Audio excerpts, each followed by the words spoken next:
I'm Haley B. Miller, and this is Ohio Politics Explained, a podcast where you give us 15 minutes and we give you all the news you need to sound smart and impress your friends.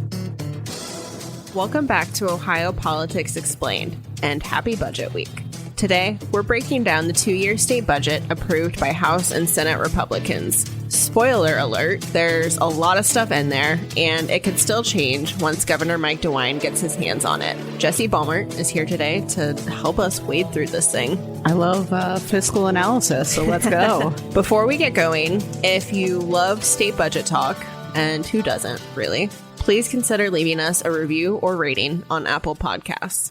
So, as our listeners probably know, the budget is the biggest thing the legislature does. It spends taxpayer money for the next 2 years and paints a clear picture of lawmaker priorities. I would say the biggest thing for Republicans this year is the flat tax. Ohioans who make more than $26,000 will be taxed at 2.75%. That amounts to a tax cut for people earning over $100,000 who pay 3.5% on their income. Republicans have been trying to get here for a while now. What's their pitch for this? Yeah, effectively, it is that this is your money and that you should be able to spend it. And Republicans have been working to get to a flat tax for as long as I've been here, but probably even longer before. We had multiple different tax brackets and they've been chipping away at them. This is also a priority of, Republican conservative groups from Grover Norquist, who weighed in on this, to Vivek Ramaswamy, who is running for governor as a Republican. So this is just a long-standing policy goal of the GOP, and they were able to make it happen in this budget. And Democrats have said they were able to make it happen at the expense of, other things. For one of the pieces of the budget they fought a lot over was H2 Ohio funding that has been cut from what DeWine proposed. And, Democrats say that this is really just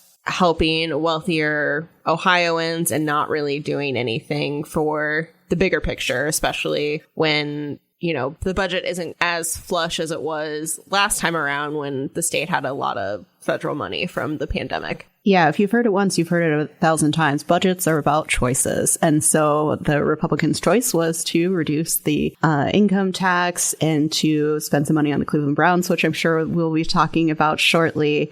And Democrats talked about things that money could have been spent on instead. Governor Mike DeWine proposed a child income tax credit that he would have paid with an increase in cigarette tax, which was kind of DOA with the Republican legislature. But those are things that you can spend money on if that was the priority of this budget.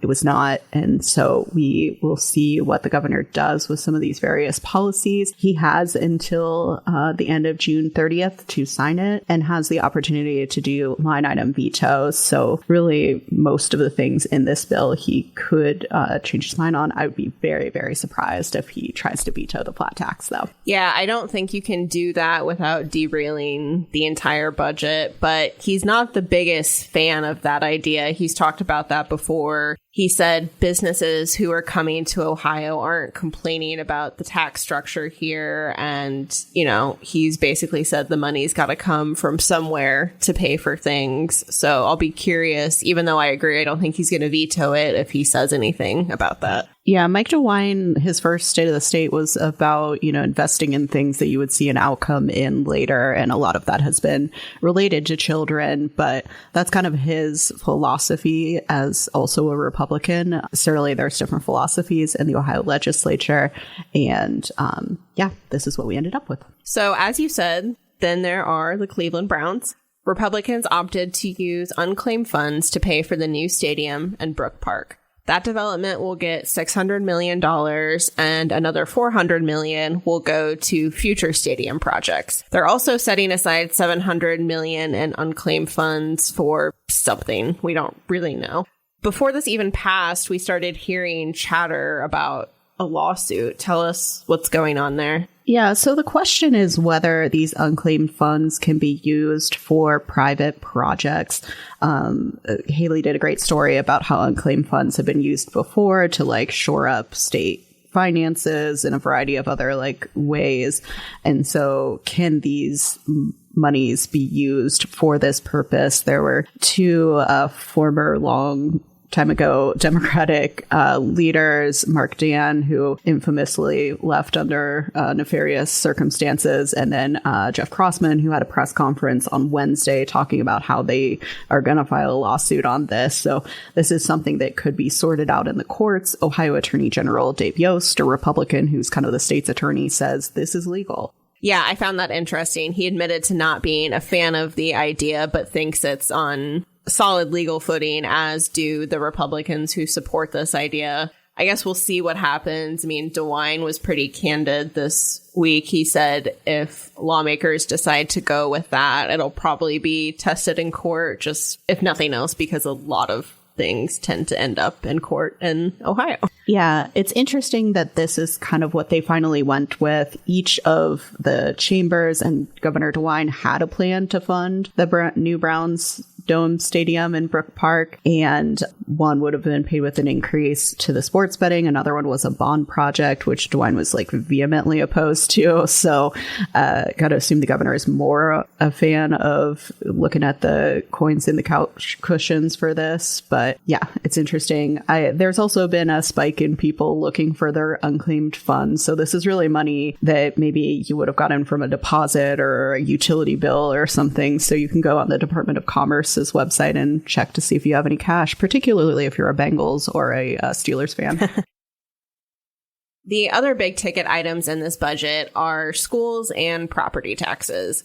We are fully phasing in the school funding formula, but using 2021 costs as the basis for how much schools get. Districts say this is basically a cut because things have gotten a lot more expensive since 2021. Republicans also want to give schools more money if they perform well or make demonstrated progress. What are Democrats saying about this? Yeah, Democrats are saying that this is still far short of what schools need, and it's going to lead to more, property tax levies at the local level, which people are quite concerned about the cost of property taxes, or their schools are going to cut services, which are kind of your two options to balance budgets.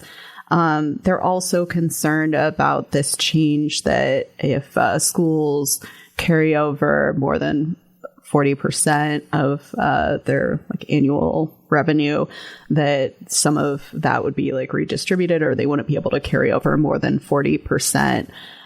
So we'll see how that ends up. Democrats tried to implement more money for schools, and that was rejected in conference committee. Yeah, the carryover thing has been a real source of concern for districts. They feel like they're getting penalized for being fiscally responsible, trying to save money for things like a pandemic or a recession. But Republicans have made the case that some of these schools have just massive amounts of money that in their savings that they don't really need. Some have in excess of 100% of their previous budget socked away. So that's the argument they're making there. I guess we'll see how this affects, the bottom line for districts going forward. Yeah, there are a few other changes to how schools would operate. The school boards would have to run as Republicans and Democrats on the ballot, which would be a change. This has been part of a shift that the Republicans passed for Ohio Supreme Court and appeals court candidates, to kind of the argument being you want to know what are the political parties of the people that you're voting on. The counter argument is, are we politicizing things that, shouldn't be that political? There's also a change to the State Board of Education, making that more 5 appointed members, getting rid of all the elected members there. That's part of a real move to minimize the influence of that group, which has been a multi-year effort. There's also a change in here that allows non-chartered religious schools to those students to have educational savings accounts that they could use for tuition, textbooks, supplies, etc. So more kind of expansion of school choice, which of course has been a big Republican priority for a while. And coincidentally, I guess, the voucher program was ruled unconstitutional by a Franklin County court kind of right in the middle of budget negotiations this week. The state is definitely going to appeal that decision, and we haven't seen the end of that, but it was an interesting development to happen against the backdrop of, the things that they've been debating in the budget. Yeah, it's interesting because that decision wasn't like immediately put into effect. It won't affect the tuition reimbursements or the vouchers that are going to students in private schools. But certainly a victory for opponents of this voucher program who say that it's unconstitutional. Ultimately, this is going to end up at the Ohio Supreme Court, which Republicans control all but one seat of. Let's circle back to property taxes. The carryover funding thing was one of the, I guess, bigger ideas or bigger sources of contention on property taxes in this budget, but it's not the only thing they did. Lawmakers have been hearing for a couple of years now from homeowners who are really fed up with high tax bills. Some of them have launched an effort to just get rid of property taxes altogether. So there was a need for lawmakers on both sides of the aisle to do something. They, of course, disagree on the final product. So the budget would scrap certain types of levies. It would change the calculation for what's called the 20 mil floor, which is basically just guarantees school districts a certain amount of revenue. They got rid of an expansion of the state homestead exemption, which helps seniors and people with disabilities, but locals can do their own homestead exemption now. Do you feel like this is enough to appease the people who are struggling, who are trying to get rid of property taxes? Yeah, it kind of remains to be seen. I think when people look at their property tax bills and whether that goes down in a meaningful way, then we'll really know if these changes were substantive for them. I think for those who think we should have little to no property tax, this isn't going to be enough. But is that going to be, enough to slow down this ballot initiative? I guess time will tell. Yeah, and Democrats don't think that this budget really does enough to make a dent in the problem. One idea that's been talked about a lot that I wrote about is a circuit breaker, which provides relief to people who are basically spending a bunch of their money on property taxes. And, ideas like that were not included in this budget. But Republicans say what they did here was add a lot more transparency to the system. They're giving locals more control to kind of figure stuff out. But in terms of like the state kicking in more money, that's not really happening. So we've gone through a lot and there's still so much in this budget. I mean, it's 5,500 pages, I think. What are some of the other big things that you've noticed in here that could really have an impact on a lot of people? Yeah, I think one thing to keep an eye on, especially with everything the federal government is doing regarding Medicaid, is there is a part of this bill that would end Medicaid expansion if the federal match drops below 90%. That sounds really technical, but it would have a large impact on hundreds of thousands of Ohioans if that's something that goes forward. So now you just really need to decide whether Congress is going to go, after Medicaid or reducing Medicaid dollars. I know Democrats, in particular, Representative Baker, who was on this committee, was saying, why make this an automatic trigger? Why not make the Ohio legislature take a vote on this if that money drops? And if it drops to 90 or 89%, is that the same as them cutting it to 0%? That takes kind of the decision making out of it. There's a number of other Medicaid changes regarding, gender affirming mental health care or DI initiatives, also looking at asking for a waiver to ban sugar-sweetened beverages like pops and sodas from Medicaid. So that's one giant chunk of the budget. Yeah, and speaking of DEI, there's also some culture war stuff in this budget that would give money to pregnancy resource centers, ban menstrual products and men's restrooms. They also want libraries to put anything related to sexual orientation or gender identity in the adult section, and libraries are not happy with that. They're not happy with the funding in the budget for libraries, which basically got rid of a guaranteed percentage of revenue that libraries get, and instead it's just a set amount of money. I think they're concerned that that's going to lead to more cuts, especially in the future. Yeah. One other thing that I thought was interesting, kind of circling back to the Cleveland Browns of it all, was a change to this former Ohio law called the Modell Law, which goes back to when the Browns left Cleveland. That the current law restricts you from from moving the team.